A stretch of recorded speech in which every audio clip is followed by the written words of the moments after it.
اور یہ لوگ تعویذ گنڈے سے ٹھیک بھی ہوتے ہیں؟ دریا میں آج تک کوئی کام نہیں ہوا ہے. اعلان کر رہا ہوں کہ کوئی لیڈیز یہاں پہ نہ آ جائے. قرآن مجید کو جو بھی سینے سے لگائے گا، قرآن مجید کو جو بھی تلاوت کرے گا، ان کے لیے یہی تعویذ ہے. میں اپنے بیٹھک میں بیٹھ جاؤں، لیڈیز اکیلا آ جائے، اس کو میں دم کر لوں، یہ حرام ہے، یہ ناجائز ہے.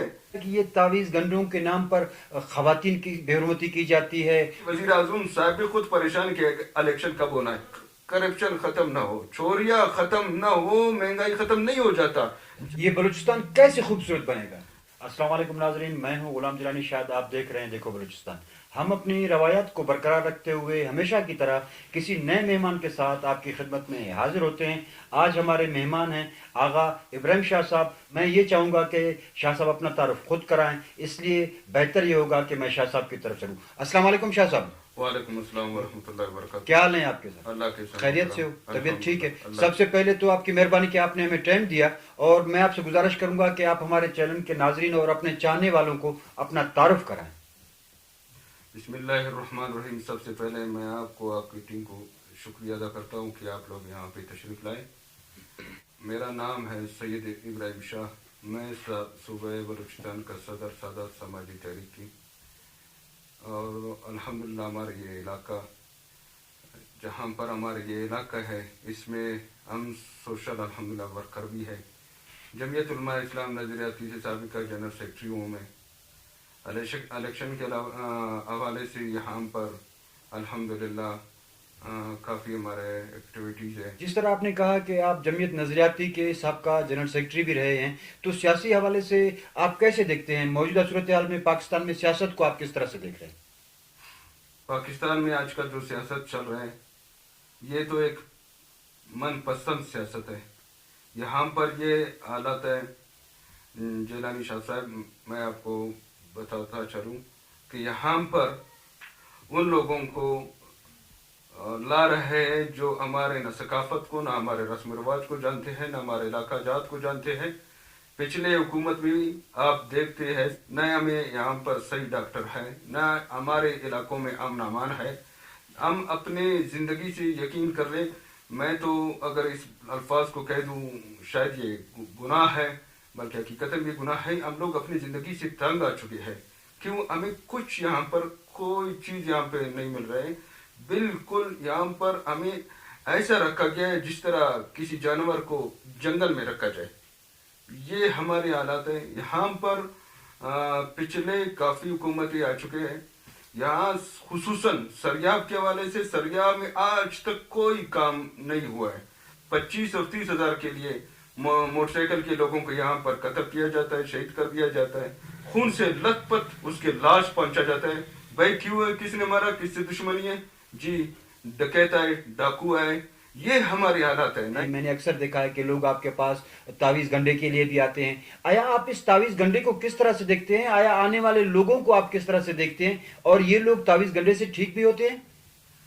دیکھو، اللہ رب العالمین اپنے ہی ان کے اعلان ہے مبارکہ، رسول اللہ صلی اللہ علیہ وسلم کا اعلان ہے. تعویذ لوگ یقین کر لیں، ہم لوگ سید ہیں جیلانی صاحب، لوگ آتے ہیں یہاں پہ، لیکن خلاف شرع. میں بتاؤں آپ کو، آپ جتنی بھی دوست یہاں پہ بیٹھتے ہیں، ہمیں لوگ اس لیے، جس طرح آپ نے کہا تھا تعویذ کے لیے آتے ہیں لوگ، یہ یہاں پر اس طرح آتے ہیں، یہاں پر رشکش ہو جاتے ہیں. کافی ارد گرد گاڑیاں وغیرہ، موٹر سائیکلیں، تو لوگ کہتے ہیں کہ یہ بڑا ایک پیر صاحب ہے. میں ایک گناہ گار ہوں، پیر صاحب نہیں ہوں. تو لوگ یہ سمجھتے ہیں کہ شاہ صاحب یہاں پر تعویذ دے رہے ہیں. نہیں، یہاں پر صرف تعویذ نہیں ہوتے. جمعہ نماز کے بعد میں بیٹھتا ہوں، یہاں پر لوگوں کا فیصلہ ہو جاتے ہیں. یہاں پر اتنے یقین کر لیں ناممکن فیصلہ اس غریب گھرانہ سے، اس غریب جگہ سے ان لوگوں کا فیصلہ. ابھی بھی ساتھی دوست بیٹھے ہوئے ڈالر کے، ان کا بھی ایک فیصلہ ہے. تو یہاں پر غریب سے غریب طبقہ آ جاتے ہیں. نہ اس میں کمیشن ہے، نہ اس میں کوئی چیز ہے. الحمدللہ ہمارا سرداران نوابان بھی اچھے فیصلے کرتے ہیں. یہ نہیں کہ میں اچھا ہوں وہ برے ہیں، نہیں، ان کا بھی ہے.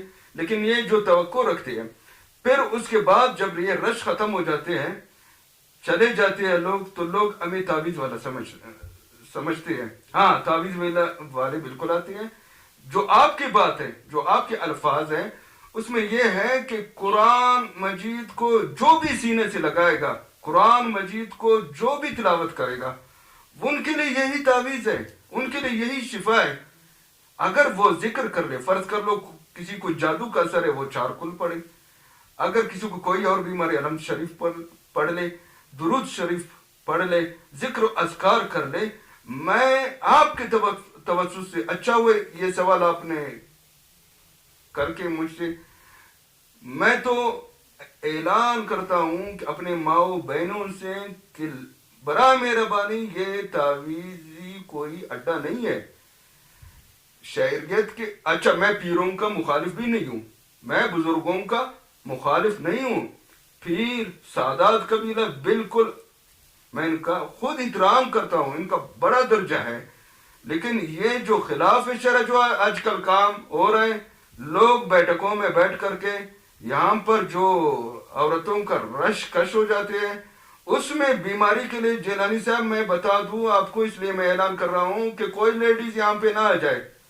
وہ اس لیے آتے ہیں, اللہ نہ کردہ اللہ نہ کرے, کافی اکثر لوگ ایک دوسرے کو جادو, ایک دوسرے کو خراب کرنے کے لیے لوگ اس طرح رخ کر دیتے ہیں. بہت کم لوگ بیماری کے لیے کوئی مریض لا کر کے ان کے لیے الحمدللہ مجھے جو کچھ آتا ہے میں پڑھتا ہوں, اللہ پاک ان کو شفا دیتے. میں بھی گناہ گار ہوں. اب میں اپنے بیٹھک میں بیٹھ جاؤں, لیڈیز اکیلا آ جائے, اس کو میں دم کر لوں, یہ حرام ہے, یہ ناجائز ہے. جس طرح آپ نے یہ خواتین کی بات کی ہے, آج کل تو میں نے دیکھا ہے بڑے بڑے پیر, اللہ رحم فرمائے, جس طرح آپ نے فرمایا کہ پیر و فقیر کی بالکل عزت احترام ہے, وہ سادات جتنے بھی ہیں ان کا عزت و احترام ہے. لیکن میں نے دیکھا ہے کہ یہ تعویذ گنڈوں کے نام پر خواتین کی بے حرمتی کی جاتی ہے, لوگوں کو لوٹا جاتا ہے. اس بارے میں آپ کا کیا کہنا ہے؟ میں تو کہتا ہوں سب سے پہلے وہ اگر سمجھدار ہے, اس طرح ٹھکانوں پہ اپنے عورتوں کو نہیں چھوڑتے. جیلانی صاحب آپ بھی گئے ہیں, میں بھی. سچے پیروں کا اس کا طریقہ کیا رہے, وہ آپ کو صراط مستقیم چلنے پر آپ کو دعوت دیتے ہیں, اور صحیح معنی پہ آپ اپنے زندگی کو کس طرح بسر کر لو گے, اپنے گھر میں آپ کس طرح بیٹھو گے, جس طرح رسول اللہ صلی اللہ علیہ وسلم کا چلنا سیکھو, پیغمبر صلی اللہ علیہ وسلم کی جس طرح کھانا مبارک کھاتے تھے, جس طرح وہ اپنے زندگی, معمولاتی زندگی, جس طرح اپنے تجارت, جس طرح نماز. اگر میں خود نماز نہ پڑھوں, میں خود شریعت پہ نہ چلوں, لوگ تو مجھے بھی بڑے بڑے پیر سمجھتے ہیں. میں ان کو اعلان کر دیتا ہوں کہ بھائی میں پیر نہیں ہوں. میں یہاں پر اللہ پاک نے اپنے طرف سے میرے لیے ایک اعزاز ہے, ایک مسلمان آ جاتا ہے, میں ان کا فیصلہ, وہ بھی اس طرح. جیلانی صاحب میں آپ کی خدمت میں عرض کر لوں, میں اپنے ساتھ مفتی اکرام کو بٹھا دیتا ہوں, عالم دین کو بٹھا دیتا ہوں کہ بھائی میں یہ فیصلہ کر رہا ہوں, اس میں شریعت کیا کہتے ہیں, اس میں قرآن کا کیا حکم ہے, اسلامی نظریات کا کیا حکم ہے. اس کے بعد پھر ہم رسم رواج کا بھی احترام کر دیتے ہیں, اور شرعی طریقے سے اس کو گائیڈ کرتے ہیں, اس کو مطمئن کرتے ہیں. الحمدللہ بہت بڑے آسانی سے ان کا فیصلہ بھی ہو جاتا ہے. اچھا, موجودہ صورتحال میں چاہے وفاقی نگران حکومت ہو, چاہے صوبائی نگران حکومت ہو, آپ ان دونوں کو کس طرح سے دیکھتے ہیں, ان کی کارکردگی آیا یہ 3 مہینے میں الیکشن کرا پائیں گے؟ الیکشن, میں تو کہتا ہوں کہ الیکشن جس طرح حالات چل رہے ہیں, جس طرح سسٹمیں چل رہے ہیں, بڑے میں تو کہتا ہوں کہ وزیر اعظم صاحب بھی خود پریشان کہ الیکشن کب ہونا ہے, کس وقت ہونا ہے. یہاں پر یہ جو ملک تباہ برباد ہو رہا ہے 2 چیزوں سے, ایک سلیکشن سے, ایک کرپشن سے. کہتے ہیں رقم نہیں ہے, مہنگائی ہے, مہنگائی نہیں ہے. ہمارے بلوچستان کا حساب آپ لگا دے, صرف سیندک پورا پاکستان کے لیے کافی ہو جاتے ہیں. مہنگائی کے حوالے سے آپ کیا کہیں گے؟ دن بدن مہنگائی بڑھتی جا رہی ہے. مہنگائی اس لیے بڑھتی, جب تک کرپشن ختم نہ ہو, چوریاں ختم نہ ہو, مہنگائی ختم نہیں ہو جاتا. جب تک یہ من پسندگی ختم نہ ہو, مہنگائی ختم نہیں ہو جاتا, مہنگائی آگے چلے جاتے ہیں. اچھا, اس کے علاوہ یہ جو خصوصاً بلوچستان میں یہ دیکھا گیا ہے کہ گیس بھی یہاں سے نکلتی ہے, ٹھیک ہے نا. اور سندھ بھی یہاں پر ہے, ریکوڈک بھی یہاں پر ہے, سی پیک بھی یہاں پر ہے. اس کے باوجود بلوچستان آخر کیوں کر ترقی نہیں کر پا رہا؟ ہماری اس تمام سڑکیں ٹوٹ پھوٹ کا شکار ہیں. یہاں پر آپ پنجرہ پل آپ کے سامنے ہے, یہ تو ایک دفعہ پنجرہ پل بنا دیں. باقی جو معاملات کی میں بات کر لوں, باقی معاملات دور کی بات ہے. یہاں پر چوریاں ہو رہے ہیں, یہاں پر کمیشن ہو رہا ہے. بات ایسے لوگ تو توقع کرتے ہیں, جب ہم لوگ اوپر آ جاتے ہیں, جب ہم سیٹ پہ بیٹھ جاتے ہیں, پھر سب کچھ اپنے اوقات کو بھی بھول جاتے ہیں, اپنے عوام کو بھی بھول جاتے ہیں. ہم سیاست نہیں کر رہے, ہم دکانداری کر رہے. ہم سیاست نہیں کر رہے, ہم تجارت کر رہے, ہم کاروبار کر رہے. سیاست کو خدمت ہم نہیں سمجھتے ہیں. اس ملک تباہ برباد ہو رہے, اس ملک کا ہم نہیں سوچتے ہیں. بلوچستان برباد ہو رہے. یہ ہمارا روڈوں کا حال دیکھو, یہ ہمارا پنجرہ پل کا حال دیکھو, یہاں پر یہ سسٹم ہی دیکھو. یہ سارے کرپشن کی وجہ سے ہو رہے, کمیشن کی وجہ سے ہو رہے. جب تک یہ لوگ مخلص نہ ہو جائے اپنے عوام کے ساتھ, جب تک اور عوام سے مجھے اپیل ہے کہ خدا را اپنے آپ کو خوار اور ذلیل مت کر لو. یہ سارے تعصب چھوڑو, یہ کمپرسیاں چھوڑ دو, یہ تعصبیت چھوڑ دو, یہ لاسیانیت چھوڑ دو. ہاؤ مل کر کے اس بلوچستان کو شہنشاہ بنا دے, اس کو خوبصورت بنا دے. اچھا, یہ بلوچستان کیسے خوبصورت بنے گا؟ ایسے بنے گا جب ہم نے ایک اچھے مخلص ایماندار اس کے ساتھ نہ دے. ہم تو دیکھتے ہیں صرف پارٹیوں کو, میں بھی پارٹی والا ہوں, یہ نہیں میں پارٹیوں کا مخالف ہوں. ہم دیکھتے ہیں صرف پارٹی قومیت کو. اگر ہم ایک مخلص شخص کو لائے, یقین کر لے یہ یہاں پر جتنی بھی چوریاں ہو رہے, سندھ سے چوریاں ہو رہے, ہمارے مدنیات چوری ہو رہے, ہمارے مدنیات کمیشن خور بیٹھے ہیں, یہ جان بوجھ کر کے اس کو پسماندگی کی طرف لے جا رہا ہے, جان بوجھ کر کے لوگوں کا زندگی تنگ کر رہے.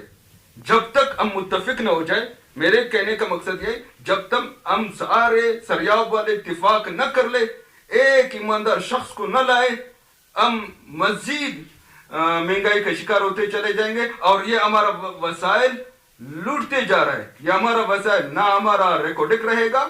میں بتاؤں, اگر یہ بلوچستان میں یہ لوگ اتفاق نہ کر لیں, ایک مخلص شخص کو نہ لائے, جو دکاندار نہ ہو, جو چور نہ ہو, ڈاکو نہ ہو, تو یقین کر لے, میں کہتا ہوں جیلانی شاہ صاحب ایک MP ہمارے لیے کافی ہے پورے سریاب کے لیے.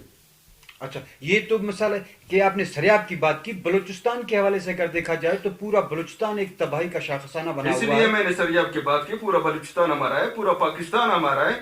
سریاب کی اس لیے بات کی کہ یہ سریاب کو نہیں بنا سکتا یہ لوگ. یہ ایک سریاب کو بنا, میں سادہ الفاظوں میں آپ کو پورا بلوچستان پورا پنجرہ پل ہے. بلوچستان پورا پنجرہ پل بولان ہے. یہ لوگ ان کو نہیں بنا سکتے ہیں. بلوچستان کو یہ خاک بنائیں گے. یہ کئی بار اعلانات کیے گئے کہ یہ کراچی روڈ کو بنایا جائے گا, کیونکہ آپ نے دیکھا کہ روزانہ حادثات ہوتے ہیں, وہ بھی نہیں بنا پا رہا ہے. آخر سبز باغ ہے. سب سے پہلے یہ جو لوگ اعلان کرتے ہیں, وزیر اعظم شہباز شریف بھی آ گیا تھا, ان کے ساتھ علماء اکرام علماء دین بھی تھا, باقاعدہ انہوں نے اعلان کیا, میں بھی اس کو سنا. لیکن یہ سب سے زیادہ دہشت گرد یہ لوگ ہیں جو شہباز شریف نے یہاں پہ اعلان کیا تھا. سب سے زیادہ دہشت گرد یہ ہے. کیوں؟ اس لیے کہ آپ کہتے ہیں کہ فلان جگہ میں قتل ہوا, یہ دہشت گردی ہے. فلان جگہ میں سب سے دہشت گرد یہ ہے کہ 100-50 حادثات کے شکار ہو چکے ہیں. یہ کہاں جاتے ہیں یہ لوگ؟ پھر بھی یہ لوگ, ہمارے عوام پھر بھی ان کو ان کا احترام کر دیتے ہیں, ان کا عزت کر دیتے ہیں, ان کو ووٹ دیتے ہیں. تو سب سے بڑا میں تو کہتا ہوں ان پہ دہشت گردی کا مقدمہ ہونا چاہیے. آپ کوئی پیغام دینا چاہیں؟ میں اپنے نوجوانوں کو, جس طرح یہاں پر بھی جو نماز کے بعد بیٹھتے ہیں, اللہ اور اللہ کے رسول کے احکامات کو اپنائیں اور اپنے گھر کو اسلامی طریقے سے, اپنے دوستوں اپنے پڑوسیوں سے اچھا سلوک کر لے, کوشش کر لے نشہ سے دور ہو جائے اور تعلیم کی طرف, ایجوکیشن کی طرف, تعلیم کی طرف انشاءاللہ العزیز بہتری آئے گا. اور قوم سمجھ لے کہ آپ لوگوں نے جتنے بھی دیکھا اس دفعہ وانٹ الیکشن کیا, سب کو بلایا, اب پھر الیکشنیں آ رہے ہیں انشاءاللہ العزیز. 10 سال 5 سال جس طرح دادا اماں بھی مر چکے ہیں, تعزیتیں ابھی جاری ہوں گے, اور آپ لوگوں کے گھروں کے سامنے یہ لوگ پھر آئیں گے. آپ سمجھدار رہیں. اس طرح اگر آپ لوگ سمجھدار ہو گیا تو انشاءاللہ یہ علاقہ میں کام ہو جائے گا. اب اس طرح نہیں کرنا جو پہلے دفعہ آپ لوگوں نے کیا. اپنے لیے جس کو مخلص قرار دو اس کو اس کے ساتھ اللہ کے کلام پر اس دفعہ عرف ان سے لے کر کے پھر اپنا بانڈ استعمال کر لو، ورنہ یہ صبح بہت مشکل ترقی کر سکے. مہربانی شاہ صاحب. بہت شکریہ، بہت مہربانی. بہت شکریہ. ناظرین آپ نے سنا یہ تھے آغا سید ابراہیم شاہ صاحب جنہوں نے کافی باتیں کی، اس میں سیاسی حوالے سے تھے اور اس کے علاوہ جو ہے آج کل تعویذ گنڈے کے حوالے سے جو سلسلہ چل رہا ہے، قبائلی حوالے سے انہوں نے کافی باتیں کی، خصوصاً تعلیم کے حوالے سے انہوں نے سیر حاصل گفتگو کی. ہم آئندہ کسی اور پروگرام میں آئندہ کسی اور مہمان کی ساتھ آپ کی خدمت میں پیش ہوں گے. اب اجازت دیجیے گا اپنے غلام جیلانی شاد کو. السلام علیکم.